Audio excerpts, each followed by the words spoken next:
Voilà, bienvenue à cette interview. Oui, je m'appelle Bavon Kasongo Badia. Badia Kasongo Bavon. Je suis né à Mbujimaï. J'y ai grandi. Je suis allé à Kinshasa. J'ai sillonné quelques provinces de la RDC, de mon pays. Puis, je suis parti en Europe.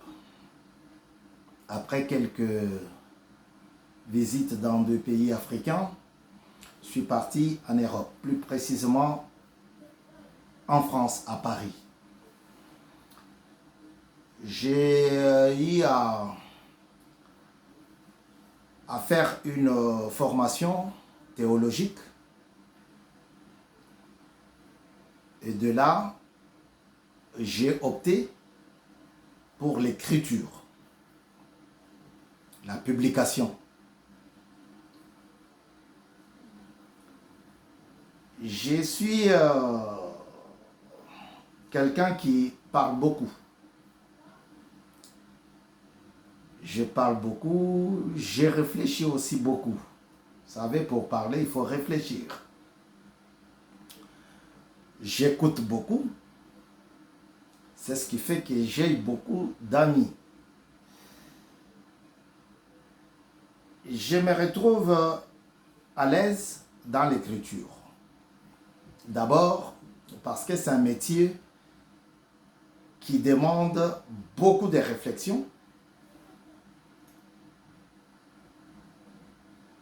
et d'imagination. À partir d'un acte, à partir d'une histoire, à partir d'un témoignage, à partir d'un accident, à partir d'un fait, d'une maladie, je peux avoir de l'imagination ou de l'inspiration. Pendant la journée, dans la nuit, n'importe quand, le cerveau peut commencer déjà à enregistrer. Un jour, je partageais avec deux aînés, des grands frères, et l'un d'entre eux me dit, mais tu peux écrire ce que tu as dit. Ça peut te faire un petit livre, un petit bouquin. Tu peux vendre ça et faire connaître ta culture à quelqu'un d'autre. Je dis, ben tiens, c'est peut-être Dieu qui me dit. Vous voyez, je suis prêt, je suis proche de la culture biblique et aussi congolaise. Là-bas, tout provient de Dieu. Et je me dis, ah, peut-être c'est Dieu qui dit, c'est Dieu qui me parle. Et je commence à écrire. J'écris. C'était sur un mariage, le versement de la dot, la prise des paroles, les entrées des mariés, le partage de repas. Je crie tout. Après, le mariage, il y a divorce. Divorce, comment je vais publier une telle histoire dont les personnages principaux viennent de se divorcer? Non, ça ne colle pas. J'abandonne les livres, mais j'ai déjà devant moi plusieurs idées et je commence aller coucher. Je couche, j'écris.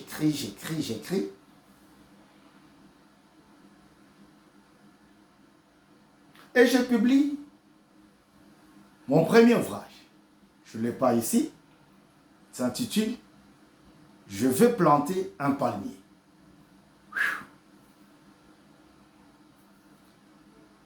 Vous savez, c'est en mangeant que l'appétit devient de plus en plus. Alors, j'ai fini celui-là, je le publie chez Eddy Livre à Paris. Ensuite, je me dis, pourquoi pas ne pas écrire sur le papa de Félix Tshisekedi Tshilombo, Étienne Tshisekedi Wamulumba. J'écris. Et dans ces bouquins, je consacre quelques pages à Félix Tshisekedi Tshilombo. Ah bon? Vous ouvrez, vous allez par exemple la page 75 et 74 et 75. Je vous lis ceci. Félix Tshilombo est au départ le fils du président national de l'UDPS. Il ne pouvait pas normalement évoluer dans sa vie privée, étant donné qu'il faisait partie de la famille Tshisekedi. Vous savez qu'à l'époque, porter le nom de Tshisekedi, était une manière de s'exposer aux services de renseignement généraux, internes et externes du pays. Cela ne l'empêcha pas de faire des études avec les moyens de bord, dans les conditions qu'il pouvait. M. Félix Tshilombo ne tombe pas du ciel.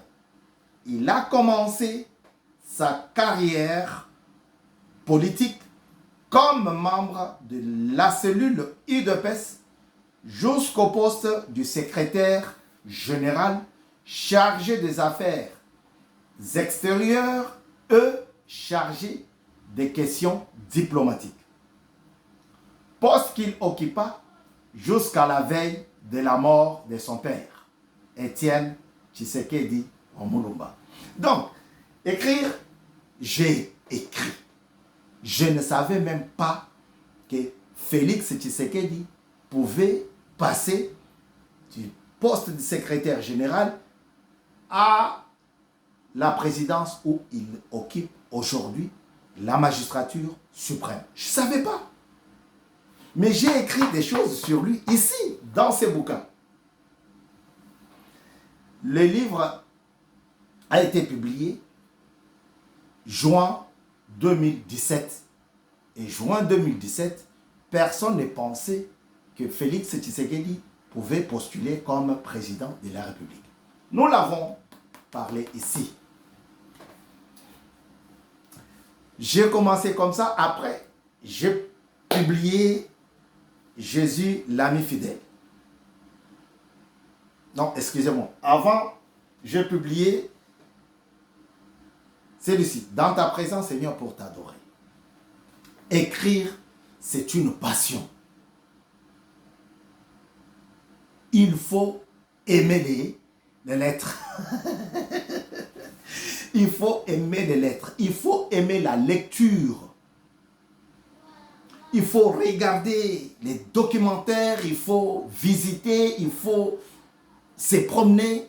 Donc, après celui-ci, dans ta présence, Seigneur, pour t'adorer, j'ai publié le quatrième. Parce que celui-ci, c'est le troisième.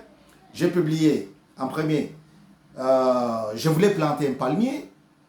En deuxième, Étienne Tshisekedi Wamulumba, un politique populaire. Le troisième, dans ta présence, Seigneur, pour t'adorer. Et le quatrième ouvrage, Jésus l'a mis fidèle. Vous voyez? Aujourd'hui, Dieu nous a encore, pour rester dans cette optique congolaise, penser que tout provient de Dieu, et c'est sûr, c'est vrai, Dieu nous a encore donné beaucoup d'ouvrages à publier. Ce qui est mauvais dans ces métiers, c'est du plagiat. Écrire, c'est bien, mais il faut écrire ton inspiration propre. Si tu prends là-bas, tu pioches de ce côté, tu voles par là-bas, les jours où ça va barder. Donc, il faut écrire et créer tes propres idées, textes. Faut pas voler chez quelqu'un. Voler, c'est-à-dire copier chez quelqu'un. Voilà. Si Dieu nous prête vie, lui, le maître des temps et des circonstances, s'il nous prête vie, nous allons descendre à Kinshasa et nous allons apporter le travail que nous avons effectué pendant des années, le cri du train de l'enfer, le regard de ma mère, ce mur sombre et le quatrième ouvrage qui demande la séparation de l'Église et de l'État, parce que ce que nous vivons aujourd'hui dans notre pays n'est pas correct avec nos chefs religieux. Au lieu de nous apporter la parole de Dieu, ils nous apportent des divisions. Divisions. Voilà. C'est pour cela, nous avons pensé que l'État peut nous comprendre d'une autre oreille et créer cette séparation-là, laisser chacun dans son sillon pour pouvoir développer et avancer ensemble. Voilà en grosso modo ce qui fera l'objet de notre déplacement prévu en été prochain. Le temps est court. Si vous entendez ces cris, hâtez-vous de nous soutenir.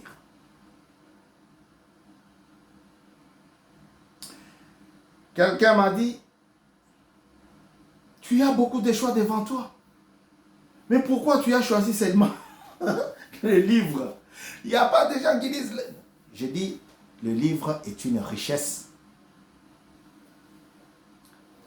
Donc, c'est ma façon de nous dire, aimons la lecture. Et pour qu'il y ait lecture, il faut qu'il y ait les livres.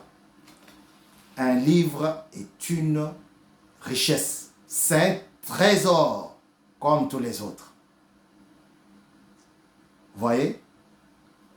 Si on n'avait pas écrit la parole de Dieu, on ne pouvait pas la lire correctement jusqu'à aujourd'hui. Alors, si nous n'écrivons pas, les gens ne peuvent pas lire notre histoire. Hâtez-vous de nous soutenir à ce qu'on puisse publier les livres.